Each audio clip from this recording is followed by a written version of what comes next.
नमस्कार, मैं दानिश अंसार और आप देख रहे हैं पीआरबी। पिछले एक साल हो गए और जो संघर्ष था वो जारी था। हमास, हिजबुल्लाह और ये लगातार संघर्ष संघर्ष जो है इजराइल से कर रहा था। और इजराइल जो है वो हमास को, गाजा को और जो है लेबनान में जो है मौत का जो है अंबार खड़ा कर दिया। इतनी मिसाइलें दागी, इतना बर्बादी और तबाही का मंजर देखने को मिला एक साल में। यही अक्टूबर का महीना है जो पहली बार जो है हमास और इजराइल में जो है कॉन्फ्लिक्ट शुरू हुआ था। इसी अक्टूबर का महीना था। कब से जो है ईरान कह रहा था कि हम मैदान में कूदने वाले हैं। ईरान धमकी दे रहा था लेकिन मैदान में कूदा नहीं। लेकिन क्या हुआ?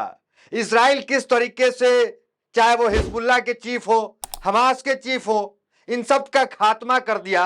उसके बाद ईरान के सब्र की बांध टूट गई और ईरान जो है उस रात जब लोग नींद में सो रहे थे, इजराइल जो है नींद में सो रहा था, उस रात ईरान 400 से ज्यादा बैलिस्टिक मिसाइल इजराइल पे छोड़ देता है। यह हमास का कोई रॉकेट नहीं है, हिजबुल्लाह का कोई मामूली रॉकेट नहीं था। यह ईरान था, यह एक देश था। और वो देश का रॉकेट जो है, माफ कीजिएगा, रॉकेट नहीं, missile, heavy missile, ballistic missile जिसका नाम है, वो मिसाइल जाता है और वो जाकर के सीधा इजराइल पे जो है 400 मिसाइल दाग दिए जाते हैं। इजराइल में जो इजराइल के सैन्य ठिकाने हैं वो तबाह और बर्बाद हो जाते हैं। तमाम सैन्य ठिकाने जो तबाह कर दिए जाते हैं। मोसाद का हेडक्वार्टर, वहां जाकर के जो है वो बम गिरता है। इस तरह की ब्रेकिंग न्यूज सब चल रही है।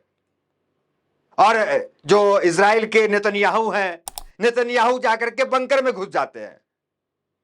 नेतन्याहू की वीडियोस देखिए किस तरीके से भाग रहे हैं बंकर में, बंकर की तलाश में। जिस तरीके से सायरन बजा वहां पर, वो सीधा बंकर की तरफ भागे। ना कोई आयरन डोम काम किया। आयरन डोम हमास के रॉकेट को रोक लेता था, लेबनान के रॉकेट को रोक लेता था, लेकिन ईरान के रॉकेट को नहीं रोक पाया। अब तक जो इजराइल दादा बन रहा था, इजराइल जो अपने को महाशक्ति बता रहा था, उसकी युद्ध किससे हो रही थी? एक मामूली संगठन से, किसी देश से नहीं हो रही थी। लेबनान का एक संगठन है हिजबुल्लाह, उससे उसकी लड़ाई। फिलिस्तीन का एक संगठन है हमास, उससे उसकी लड़ाई। तो वो इस लड़ाई में जीत हासिल कर करे पीठ थपथपा रहा था, ताली बजा रहा था कि देखो हमने जो है ये सब काम किया। और वहां के नागरिकों को मार करके 20,000 से ज्यादा जो है बच्चे वहां शहीद हो गए, मर गए। लेकिन अब जब लड़ाई इजराइल की सीधा देश से लड़ाई है, ये कोई संगठन से लड़ाई नहीं है, सीधा देश से लड़ाई है। और क्या खबरें चल रही है, वो तमाम वीडियो चल रही है, क्या हेडलाइंस चल रहे हैं, सब एक बार देख लीजिए आप। बंकर में छुपने की वीडियो आपने देखी, देखिए हेडलाइंस क्या चल रहे हैं। ये भारत की मीडिया क्या चला रही वो देख लीजिए आप। जंग में दखल मत दो वरना ईरान से पहले इजराइल पर लिया हमला और अब अमेरिका को धमकाया। ईरान अमेरिका को धमका रहा है कि आप जो है मैदान में मत कूद जाइएगा। ये धमकी जो है अब अमेरिका को दिया जा रहा है। ईरान में रह रहे भारतीयों के लिए एडवाइजरी जारी, दूतावास के संपर्क में रहने को कहा गया। एडवाइजरी जारी हो गया कि मतलब सुरक्षित ठिकाने पे रहे, दूतावास के आसपास रहे। ये जो भारतीय वहां पे रह रहे हैं उनके लिए भारत से जो है वो एडवाइजरी जारी हुआ। तीसरा देखिए, ईरान के इजराइल पर मिसाइल अटैक के बाद तेल की कीमतों में जोरदार उछाल, 5% बढ़े क्रूड के दाम। चौथा देखिए, ईरान का इजराइल पर पलटवार, कच्चे तेल की कीमतें $74 के पार।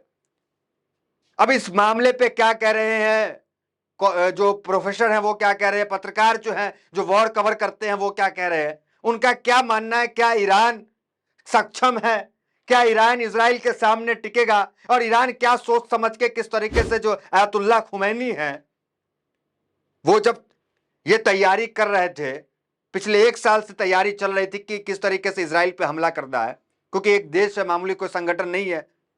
अगर जंग में हारते ही ईरान, तो ईरान की बदनामी होगी। सालों तक ये कहा जाएगा कि ईरान जंग में हार गया।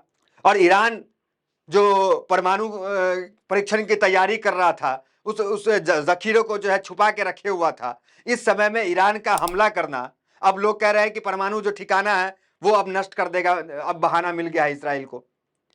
तो उस समय ईरान का हमला करना, इसका मतलब ईरान की तैयारी जो है कितना पुख्ता है ये आप समझ जाइए। देखिए एनडीटीवी, ईरान का इजराइल पर बड़ा हमला, मोसाद का हेडक्वार्टर तबाह। तो हेडक्वार्टर तबाह जो है ये बातें की जा रही है। देखिए अमरीश मिश्रा जर्नलिस्ट है, वो क्या कह रहे हैं, वॉर कवर करते हैं, वो क्या करे देखिए। ईरान हमले के बाद रेजिस्टेंस के हौसले बढ़ गए हैं। हिजबुल्लाह ने लेबनान बॉर्डर पर आज खलेट अल महाफिर क्षेत्र से अलग अदाए शहर में घुसपैठ कर आईडीएफ बल का सामना किया।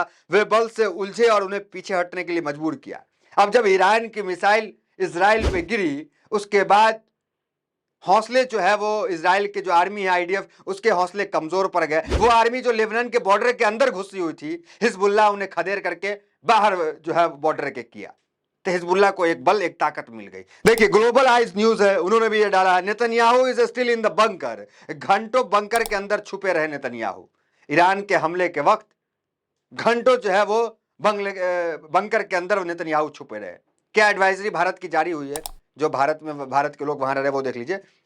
कृपया सावधानी बरते, देश के भीतर अनावश्यक यात्रा करने से बचे और सुरक्षित आश्रयों के पास रहे। दूतावास स्थिति पर बारीकी से नजर रख रहा है और अपने सभी नागरिकों की सुरक्षा सुनिश्चित करने के लिए इजरायली अधिकारियों के साथ नियमित संपर्क में है। तो भारत को चिंता है कि जिस तरीके से जो है वहां पे हमले हो रहे हैं, तो भारतीय जो वहां पे फंसे हैं, अब वॉर तो रुकेगी नहीं। अब जब वॉर रुकेगी नहीं तो जो लोग वहां पे भारतीय हैं, तो उसको किस तरीके से सुरक्षित जगह रखा जाए और उसको जो है भारत लाया जा सके, इसको लेकर एडवाइजरी भी जो है वो जारी कर दी गई है। और इजराइल के बारे में ये कहा जा रहा है कि इजराइल का जो टक्कर अब हुआ है, अब सही जगह हुआ है। और अयतुल्लाह खुमैनी के बारे में कहा जा रहा है कि हमास के चीफ के मरने के बाद और उसके बाद हिजबुल्लाह के चीफ के जाने के बाद, इन दोनों का जो मौत हुई, उसके बाद जो है ईरान जो है वो बदले की कार्रवाई लगातार कर रहा है और ईरान जो है अमेरिका को धमका भी रहा है, बीच में कूदे तो नुकसान आपको भी होगा। तब ईरान जो है वो आगे क्या करता है ये देखना दिलचस्प होगा। अब तक खबर यही है कि इजराइल में कल की रात जो है क्यामत की रात थी। ये माने कि पूरे आसमान लाल हो गया था। ये हालत जो है, तस्वीर जो वहां से निकल के आ रही है, वो ये उससे ये समझ में आ रहा है। अब देखिए जर्नलिस्ट क्या कह रहे हैं इस मामले पे, वो एक बार देख लीजिए। वो प्रोफेसर हैं, वो क्या कह रहे हैं, उनका ट्वीट देखिए एक बार। देखिए डॉक्टर लक्ष्मण यादव हैं, प्रोफेसर हैं, वो क्या कह रहे हैं देखिए। ईरान ने इजराइल के तमाम सुरक्षा तंत्र को भेदते हुए 2000 किमी दूर से कई मिसाइलों का हमला कर दिया। इजराइल का घमंड अब तनाव को अगले पड़ाव पर ले ही गया। हालांकि युद्ध अंत मानवता के विरुद्ध होती है। यह युद्ध टाला जा सकता था, मगर अहंकार और मानवीयता ने मामला पेचीदा कर दिया। ये डॉक्टर लक्ष्मण कह रहे हैं कि इजराइल का अहंकार था, उस मामले को पेचीदा कर दिया। और ईरान कभी भी जो है युद्ध के पक्ष में नहीं रहा। लगातार ईरान का बयान इस तरह से आया। अभी भी ईरान क्या बयान दे रहा है, इस पे बयान देखिए ईरान का। वहीं ईरान राष्ट्रपति मसूद पेजेश्कियन ने इजराइल के प्रधानमंत्री बेंजामिन नेतन्याहू को चेतावनी दी और कहा कि ईरान युद्ध प्रिय नहीं है। उन्होंने एक्स पर एक पोस्ट में कहा है कि वैध अधिकारियों के आधार पर और ईरान शांति और सुरक्षा के उद्देश्य से नेतन्याहू शासन की आक्रांताओं का निर्णायक जवाब दिया है। यह कार्रवाई ईरान के हितों और नागरिकों की रक्षा के लिए है। उन्होंने कहा कि नेतन्याहू को बता दें कि ईरान युद्ध प्रिय नहीं है, बल्कि वह किसी भी खतरे के खिलाफ मजबूती से खड़ा है। यह हमारी शक्ति का केवल एक हिस्सा है। ईरान के साथ संघर्ष में न पड़े।